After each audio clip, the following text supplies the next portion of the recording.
As you board, please move across your car to make room for everyone, and kindly offer available seating to those needing special assistance. If you're standing, please hold on to the handrails and stay clear of the doors. They will be closing in a moment. Thank you.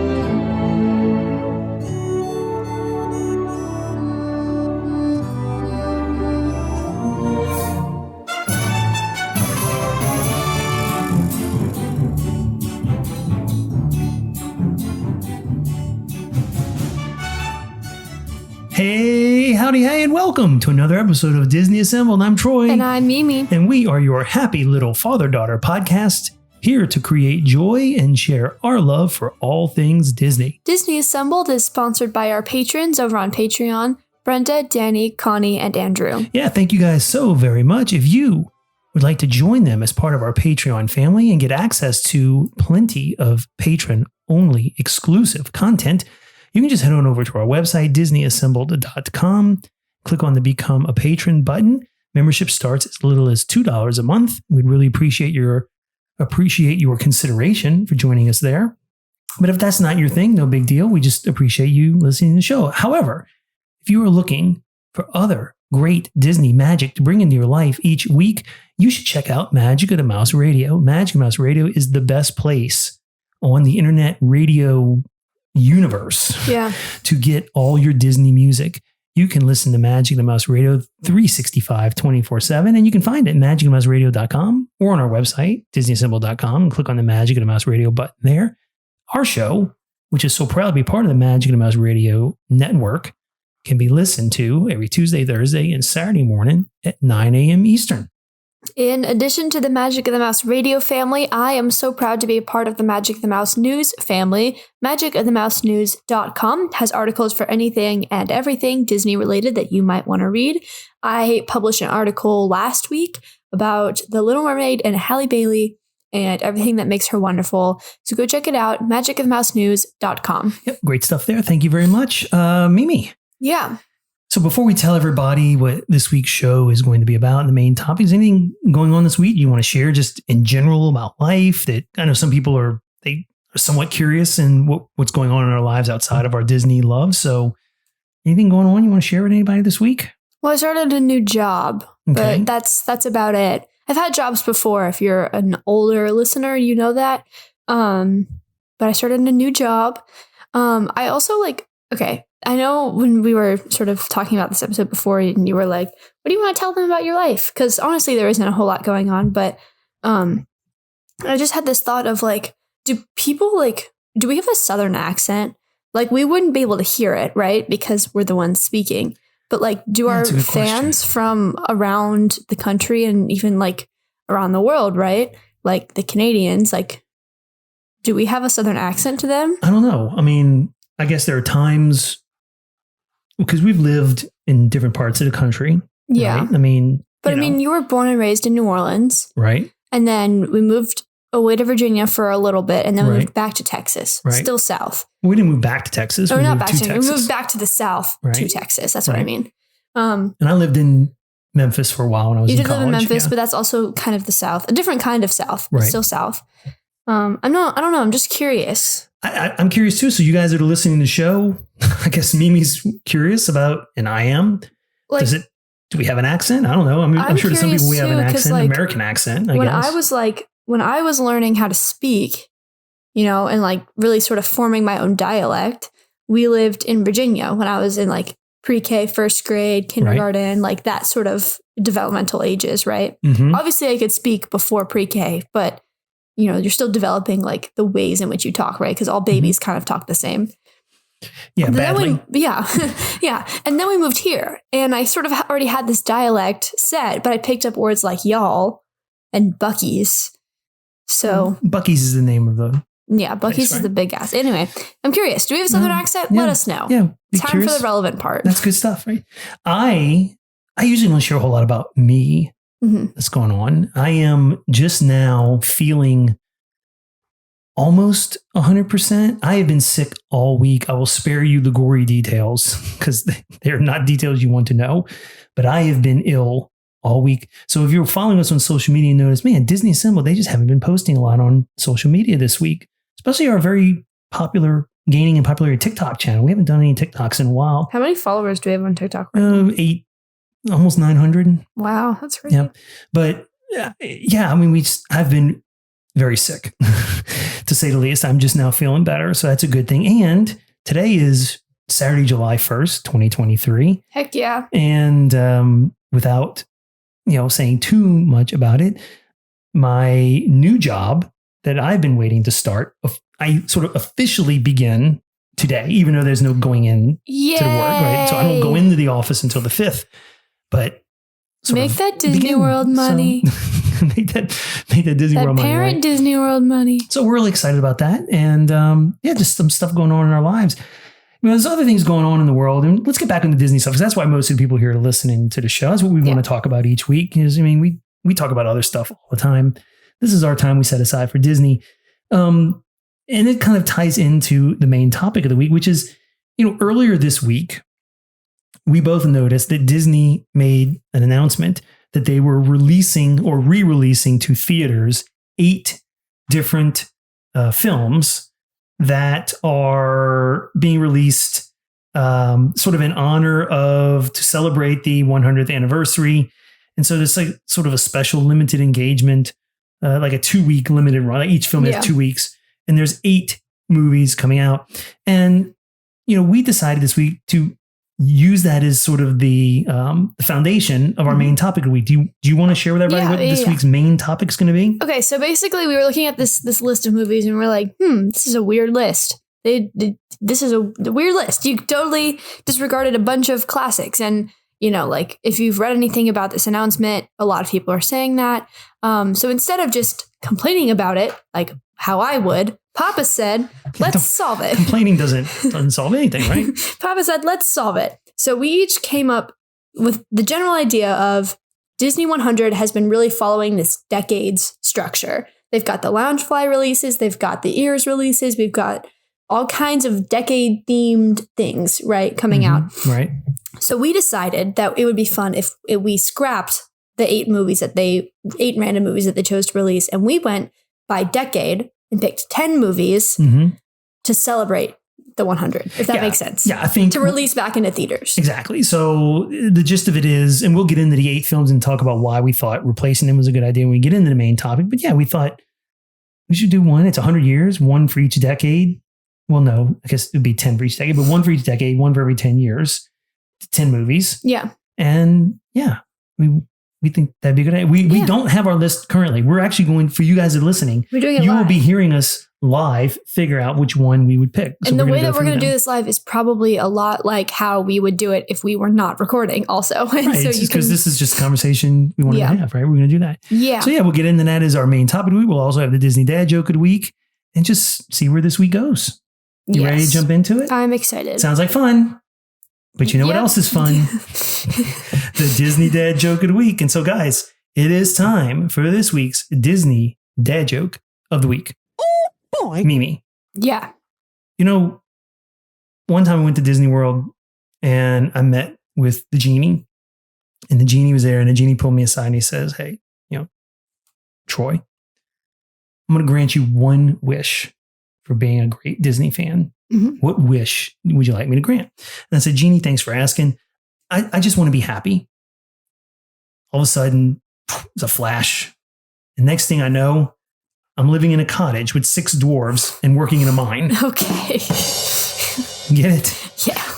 I really like that one. It's not really what I meant, Genie. I like that one. But thanks for being so literal. So that's this week's Disney Dad Joke of the week. Guys, if you have a Disney dad joke that you'd like us to consider using, we'd love to read it and see it. You can do that by sending it to us now. Yeah, send it to us. Mimi, tell everybody how they can send it to us. Email disneyassembled@gmail.com or Instagram, Facebook, Twitter, TikTok, YouTube, etc. All at Disney Assembled. Yeah, send us one if you want messages. to telepathically send it to us, that also works too. We also accept snail mail and pigeon mail. I won't give you my address, but you can just drop it over Houston. We'll find it somewhere. Smoke screen, like smoke signals? Oh, smoke signals. Those work too. And if they could hire a plane and draw in the sky. If you actually got a big bat signal, that would work as well.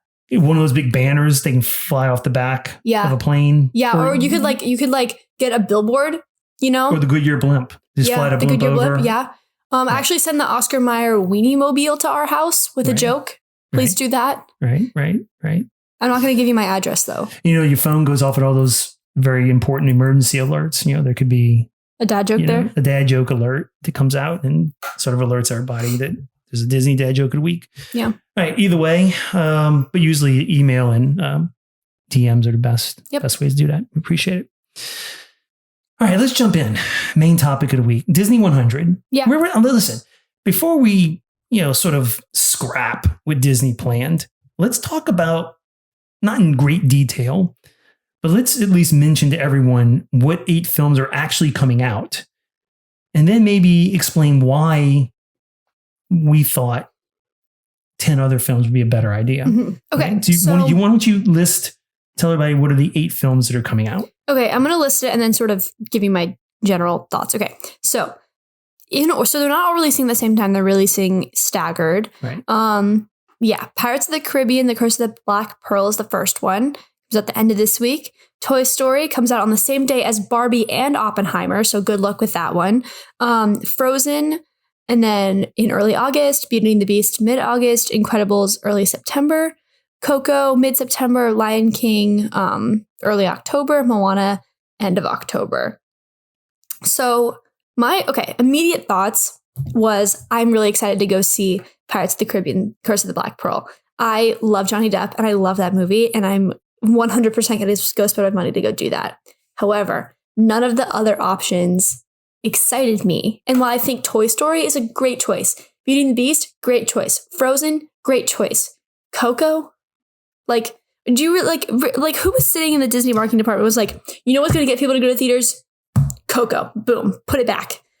You're missing some. I think Coco is very popular, here. Though. I mean, Coco is popular, but I think you're missing some hits here. Princess and the Frog, that could double, right? You could do double marketing there, where you're, hyping up Disney 100 and also hyping up Disney's or Tiana's Bayou Adventure, which first of all is a dumb name, but whatever.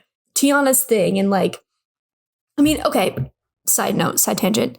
Tiana's Bayou Adventure. I like it. We couldn't do better than Tiana's Bayou Adventure. What it is. It's a Bayou Adventure. I guess that's fair.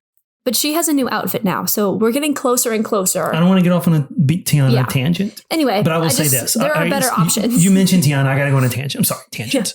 Love Tiana. So the new Tiana Bayou Adventure water tower has been placed in Disney World. It's got a big tiara on it. It's got 2 stars on the tiara, which I think are supposed to be Ray and... They are, yeah. Which Ray's is Evangeline. But someone on the socials noted that the size of the water tower and where it's placed makes the mountain look small. Like the perspective shrinks the mountain, so it doesn't really look like a mountain. And a lot of people who, like us, have an understanding of what the topography of the Bayou area of Louisiana looks like. There are no mountains. There are no mountains. The forced perspective is on purpose. That is on purpose. It's supposed to be like a hill, maybe a salt dome or something like that, but there are no mountains. It's the levee. I'm warning. I'm about to cough again.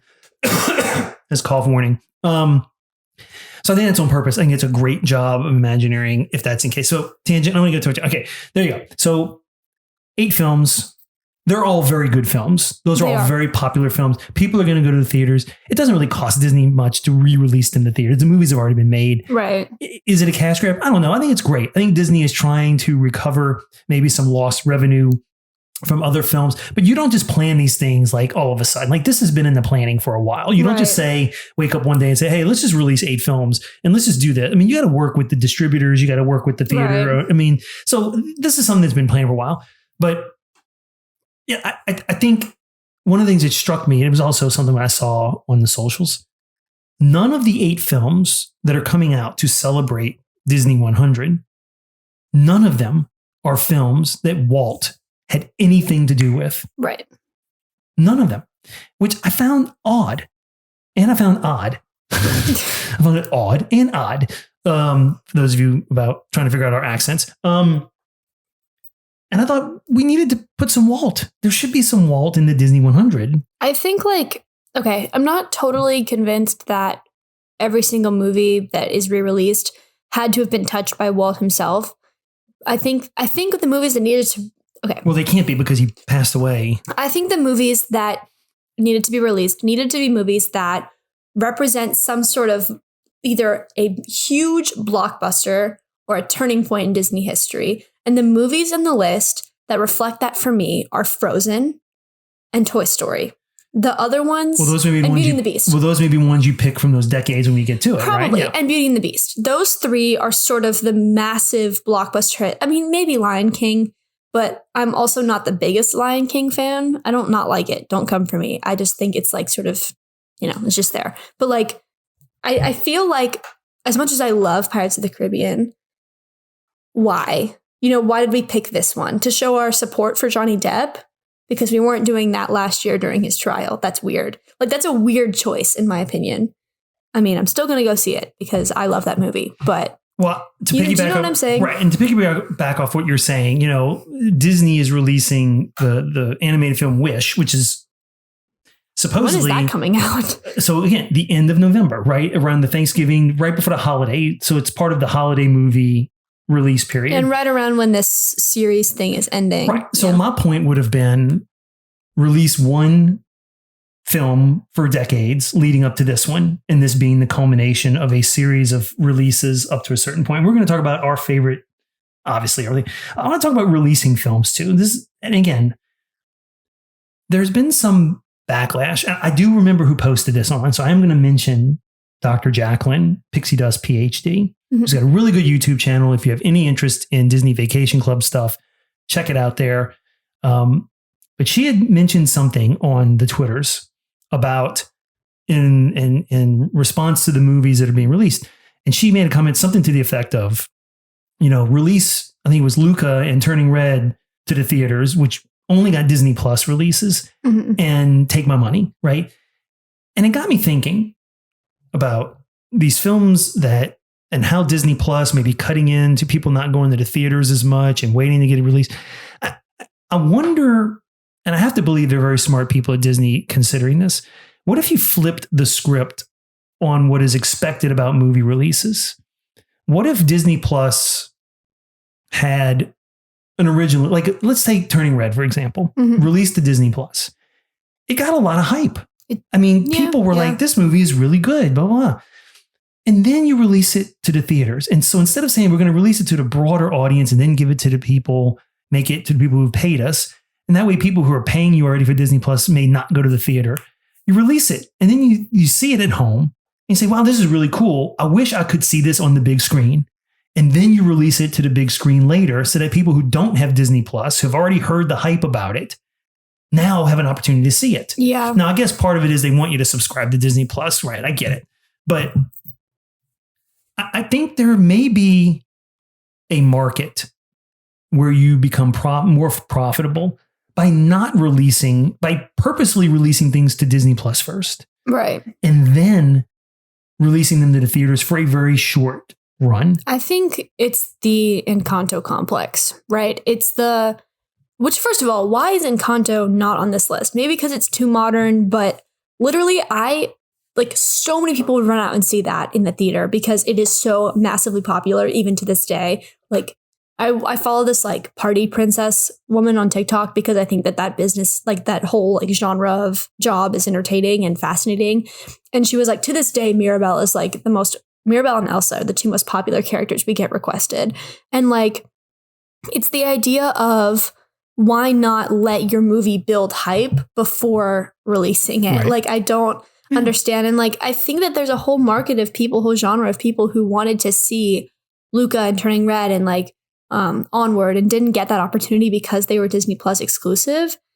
And I think that that's sad. And I think I think releasing them to the theaters because it wouldn't cost them all that much, from what I understand, could only help them, right? Because people don't really necessarily want to go pay $50 for a family of four to go see a movie that they've already seen. Does that make sense? Like, Like, I'm going to go do it for Pirates because that movie is my ride or die. And I love that movie so much. But like, as much as I love Toy Story and Beauty and the Beast and The Incredibles and how amazing of movies I think they are, I'm not going to spend $25 to go see them in the theater. I've already seen them. But if you wanted to drop like a movie that I haven't seen or a movie that has never seen the big screen before, that might be more entertaining. And I think if you want people to go to the theaters, make an incentive. Right. Some sort of discount, something. I wouldn't even say a discount. I don't know this for a fact, but I wonder if people paid $2 more and you got like a popcorn bucket or you got some kind of special poster, or a for everyone, not just the people who go to first night, like anyone who goes to see this movie. You have access to this special gift. Or like a package that guarantees you tickets for all of them. Right. So you buy a package. So let's bring it back. We're 20 something minutes in and we're dancing around the subject. Let's take our idea. You have 10 films that culminate in Wish at the end. Sell a package. Right. $50 plus a ticket to see Wish, the new movie. Right. Because then you've got this revenue coming in for the old movies plus guaranteed revenue for the new movie. Because even if they don't go see Wish, they've already bought the ticket, right? I think what's really interesting is, so I'm kind of like going to relate this metaphor to something that we talked about in my history class about this like quote unquote metaphorical like political pendulum, right? And there are times in American history where we swing incredibly left, incredibly progressive, and then there's time periods where we swing incredibly conservative, incredibly right. There's never really a time where we're in the middle, except for right now. And it's weird. Yep. But all that aside, the metaphor is this pendulum, right? Disney has also had this pendulum swinging of this very successful, very successful, bringing in a lot of money, like hit after hit after hit, periods of time. And then you've got like the dark ages, right? I mean, kind of joke about like, the 50s and 60s being the 80s, like being the dark ages of Disney. Right. But like, I think we're swinging back into this sort of dark age, right? Like Disney really hasn't had a hit since Encanto. And even Encanto was sort of a strange,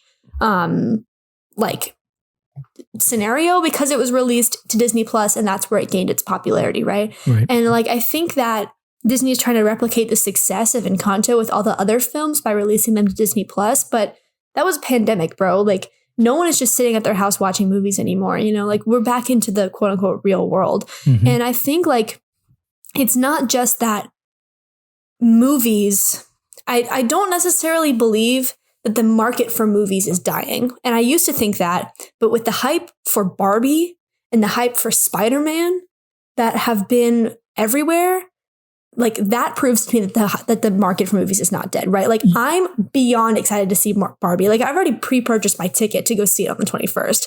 I'm so excited for that, and Oppenheimer. And like the people going to see Oppenheimer are not necessarily the people that want to go see Encanto. I don't disagree. But I think it's one, that Disney is sort of in this flop era. So the movies just aren't successful. But two, the kids that are at the ages that these movies are directed at had their formative years inside, and they don't want to go outside anymore. And I see it with the kids I camp counsel and babysit, right? And so like, not only are they in their flop era, the kids don't really want to go see the movies. So they're going to have to wait a whole other generation of kids to come in and make the movie successful again. That's my take. And success meaning just revenue. I mean, the movies, the quality of the films are very good. Yeah, I mean, they're not the stories bad are great. movies. The animation is good. We're not commenting on the quality. I would also say this. Going back to what I hope we end up talking about, which is what we told everybody Sorry, we're guys. about. Let's say you did the 10 movies and you watched them and then you went and saw Wish. What if it was like a reward program for everyone who went to the theater and saw them, and there was a way to track? Maybe you opened an account. Or like a punch ticket. Like a punch, but not a physical punch, but there was a way to track it. What do you get a reward? What if you get 6 months of Disney Plus for free? No, like free popcorn. Oh, that's something people worthwhile, like a real reward, because your reward shouldn't be tied to going back. I think something beyond going back to the theater. Like, so I don't know, whatever it is, some kind of discount, some kind of free exclusive pen that you get as being a reward. You've accomplished this thing.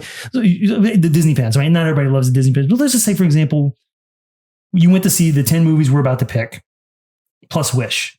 And as a result of completing that challenge, you were given an exclusive Disney 100 something. pen. Yeah. I mean, that to me would be a really, really cool incentive for a Disney person to go do something like that. For a Disney person, but not necessarily for a family. But I think that's what they're trying to get. It's you want your people to come back to the theater. There's enough people who are Disney fans to go to the theater and see movies that if those people went more regularly, these films would be more successful. Right, but I think the problem is the cost of the theater, not the desire to go see the movies. I think it's the fact that a family of 4 can't go to the movie theaters and spend less than $60. No, I get that, and that's why I'm thinking. I think less of an you have control over. Disney doesn't have control over that. But they have control over trying to come up with marketing ways or incentive ways to get you to go to the theater, even in the era of Disney Plus. See, but I disagree. I think that they do have control over it because they've done it before. I mean, they did it with Little Mermaid, right? Like the popcorn bucket discount, Like, I think if you, instead of a trinket incentive, the incentive is if you go to 5 out of the 10 movies, you get free popcorn or free something, because or free ticket to the next movie, or a free ticket to the next movie, because you can't take, like, it's extremely difficult to take 2 adults and 2 kids under the age of 10 and be like, no snacks. Like, that's so hard, right? Because those kids are going to want popcorn, right? And I think that kids deserve that experience, popcorn and snacks at the movie theater. And I think if Disney, as a parent bringing children to school, I don't think you deserve popcorn and snacks, but because eat before you leave. These snacks are expensive. I think if Disney wanted to partner with AMC or Fandango or, whatever, Cinemark, whatever other movie theaters there are out there outside of Texas, like, and create a package deal in that way, people would do it. Like a $50, you get tickets to everything for $50. But you have to pay for the snacks, or you pay for the tickets and you go to a certain number of them and you get free snacks, something like that, right? Yeah. Some sort of trade-off that makes going to the theater worthwhile while you're not breaking the bank. All right. So we have great ideas. You have good ideas as usual. I have above average ideas. Disney's not going to use any of them, but perhaps our listeners like them and they're free to contact us to let us know. All right. We need to jump into our main topic. We need to go by decade. So here's what I'm going to do. I'm going to list the films by the decade, but I'm going to lump the 30s and 40s together, right? Because there was only one movie in the 30s and then the 40s. And then we're going to pick one, okay? And you and I may come up with a different one, but that's okay. That's what we're going to come up with, okay? So here I go. I'm going to start listing. And not only these, I'm getting these from DisneyMoviesList.com, and I have sorted by year from ascending order by year. Okay. So some of these are not necessarily full-length feature films. I think I would just rattle off the full-length ones. Okay, if it's a smaller one that no one's ever heard of, don't. So here we go. 30s and 40s. Ready? Snow White and the Seven Dwarfs, Fantasia, Pinocchio, Dumbo, Bambi, Song of the South. Oh, no. I think that's it. Adventures of Ichabod and Mr. Toad. We'll throw that one in there.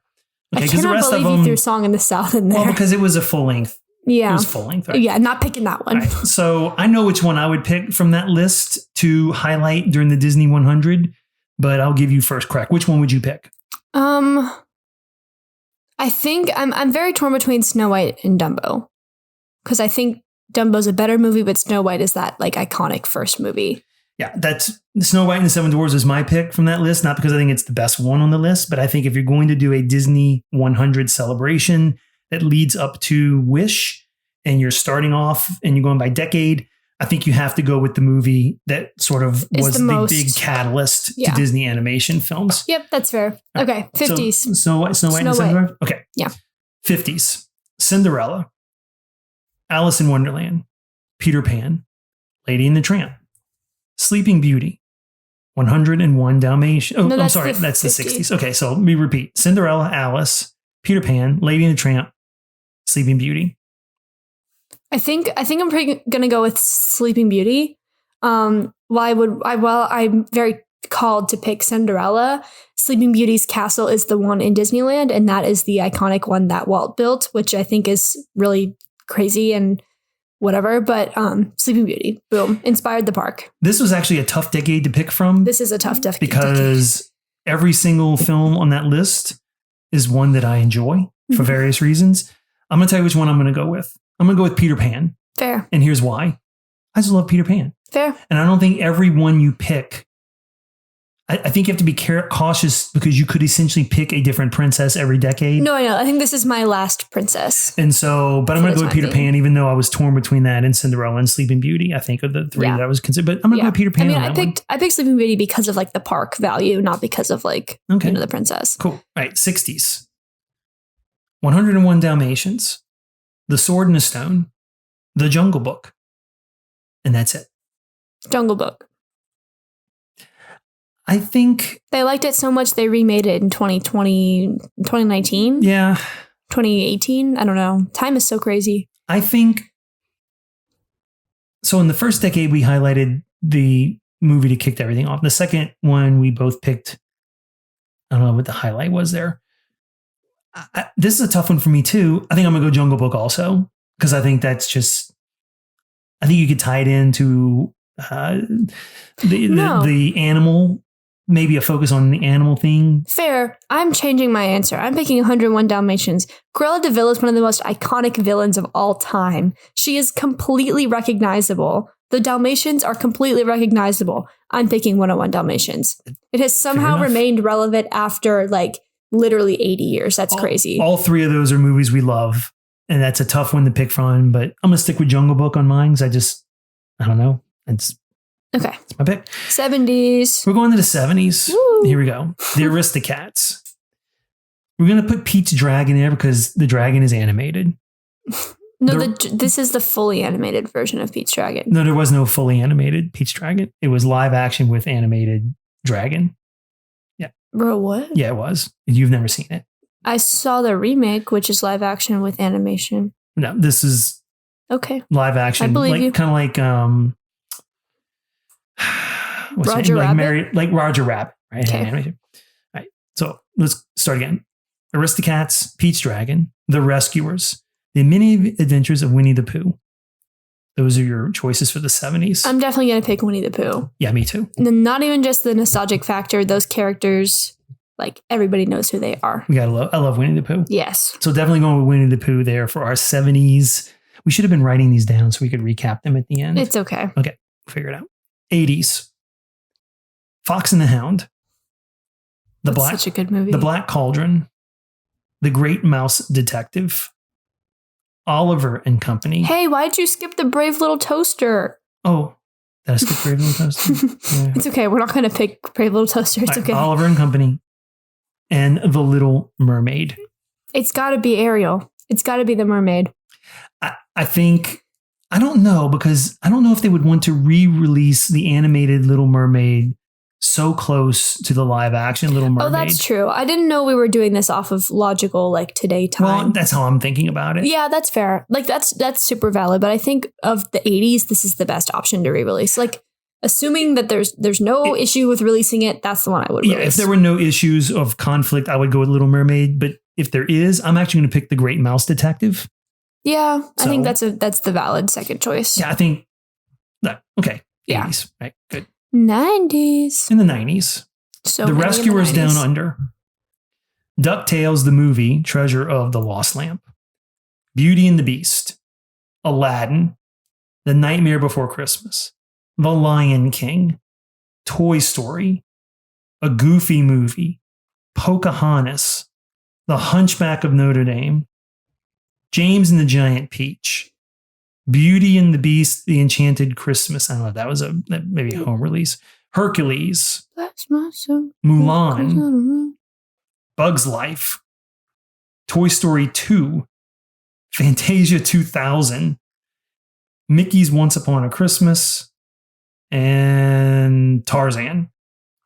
There's a lot of films in the 90s. Disney was like, okay, we got to up our game here. There's a lot in there. I know they are re-releasing Beauty and the Beast. Would you just stick with that one? And Lion King and Toy Story. A lot of the movies they're redoing are in from this. I'm picking Toy Story. Okay, you want to share Toy Story is the most iconic movie of all time. Of all time? Yeah, of all time. It's bigger than Casablanca and The Godfather. No, I think it's not. This is an opportunity to bring Pixar into the list. Yeah. Anyway. I'm definitely picking Toy Story. Woody, Buzz, Jessie, Bullseye, Rex, Ham, Mr. Potato Head, Miss Potato Head, Slinky Dog. There's a whole land dedicated to them in Hollywood studios. Be serious. It's Toy Story. I would kind of pick Toy Story. My only problem is they've released 4 different Toy Story movies. I wouldn't pick any of the other ones. I'd pick this one. Yeah.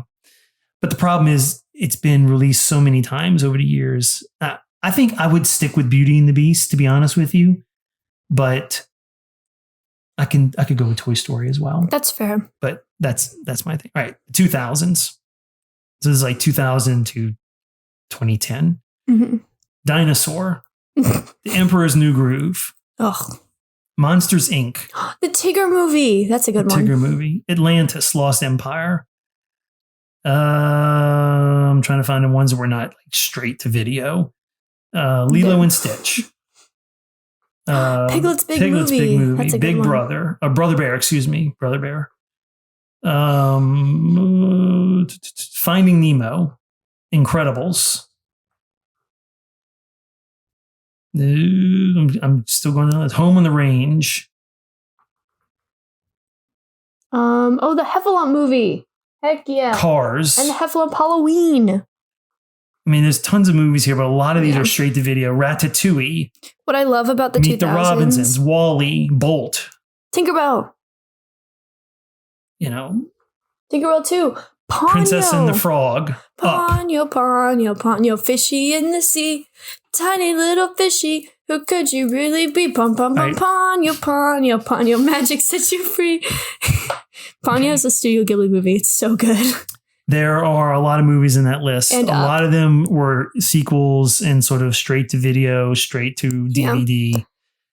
I'm going to go with Princess and the Frog. Okay. Quite frankly, because I think it brings that into the mix, especially given what's coming with Tiana's Bayou Adventure. So I'm going to go with Princess and the Frog. Fair. I think I'm going to go with Up because of just the timelessness of the balloons, the balloon house. Mm-hmm. That imagery is actually everywhere. Such an iconic part of people's childhood. Cool. I also could have gone arguably with Cars, I think, because Cars was a huge movie and little kids. And Incredibles, which is one that actually is being released. Yeah, right? and The Incredibles, which is great. I mean, there's some good movies in the 2000s, but my favorite part about the 2000s is we introduced VHS and Disney said, really? Let's release everything we've ever made, ever. Every single outtake, every single scene, every single sequel, boom, straight to VHS. So good. All right. 2010 to 2020, the next decade. I'm also trying to avoid picking more princesses. Right. So here, and again, there's more listed than I am mentioning, but I'm not going to mention ones that are obviously not going to be picked. Oh, I'm 100% picking Romeo and Juliet. It's not even a real Disney movie. Hey, yes, it is. It's so good. Disney just owns the company. Tangled, Toy Story 3, Cars 2, Winnie the Pooh, Brave, Wreck-It Ralph, Frozen, Monsters. Oh goodness, from Monsters. I hit the phone and it totally reset. Monsters University. Big Hero 6. You say Planes? Sorry, Papa's really annoyed that I keep interrupting him. I'm not annoyed. You said Planes. I want to. You please don't remind me that movie was ever made.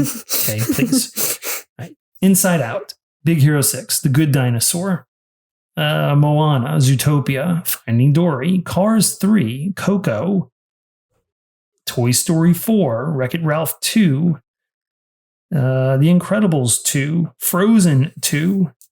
So that's from 2010 to 2019. That's an insane amount of iconic movies in the 2010s. This is also because this is the decade I grew up in. So I'm like, oh, these are so nostalgic and great and wonderful. And you probably don't feel that way, but I do because these are the movies I grew up watching. So which one are you picking? I said I was trying to avoid princesses, but the answer I think has to be Frozen. Like even Moana, even though Moana is like the most streamed movie of all time or whatever, Frozen was literally everywhere. Like literally everywhere. It's still everywhere to this day. I'm not going to argue with Frozen. It's a good pick. I certainly think they would recapture an audience that wasn't born yet when that came out and introduce it.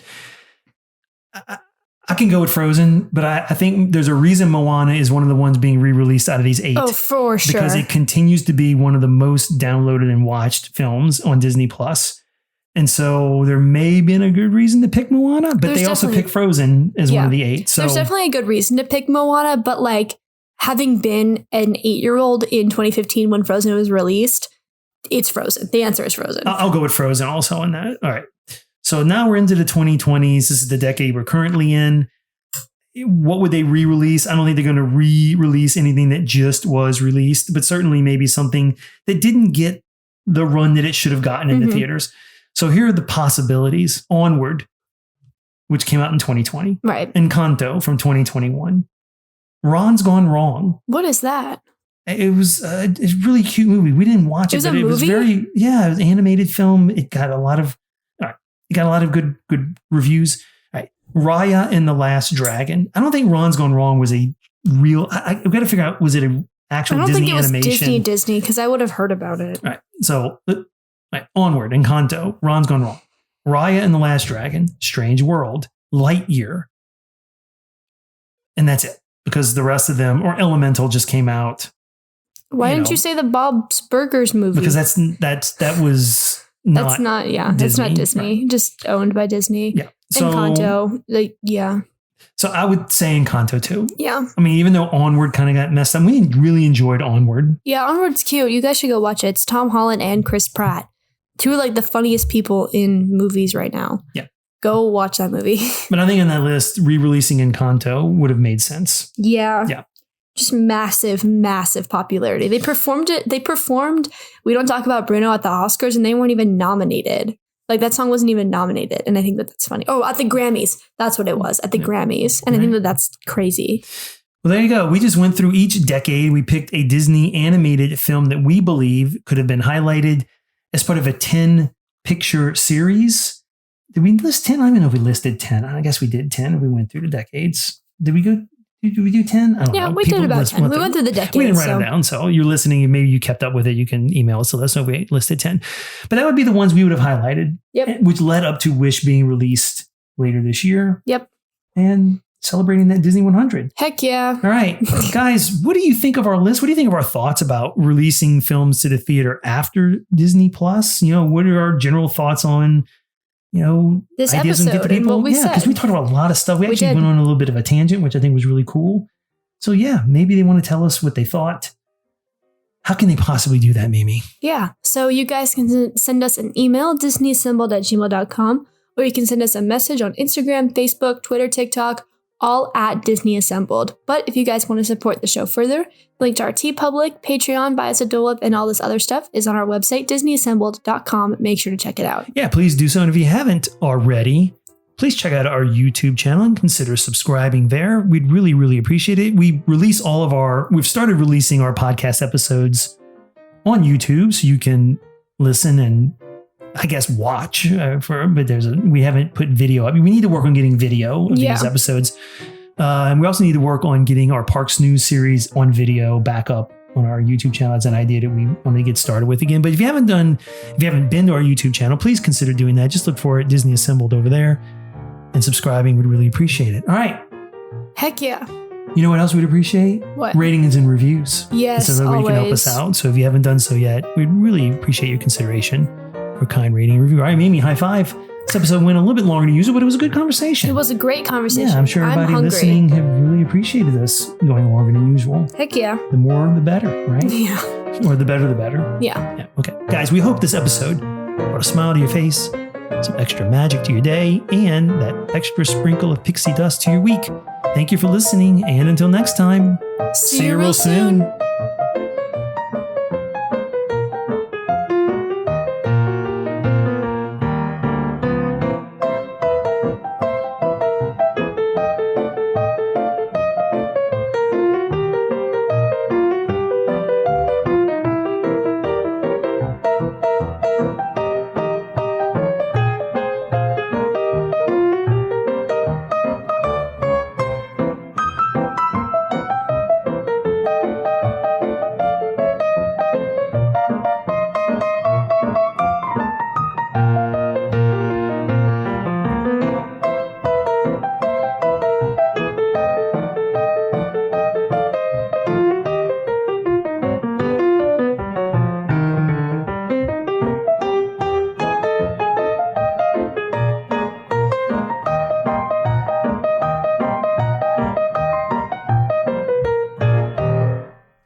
Ladies and gentlemen, please collect your belongings, watch your head and step, and take small children by the hand.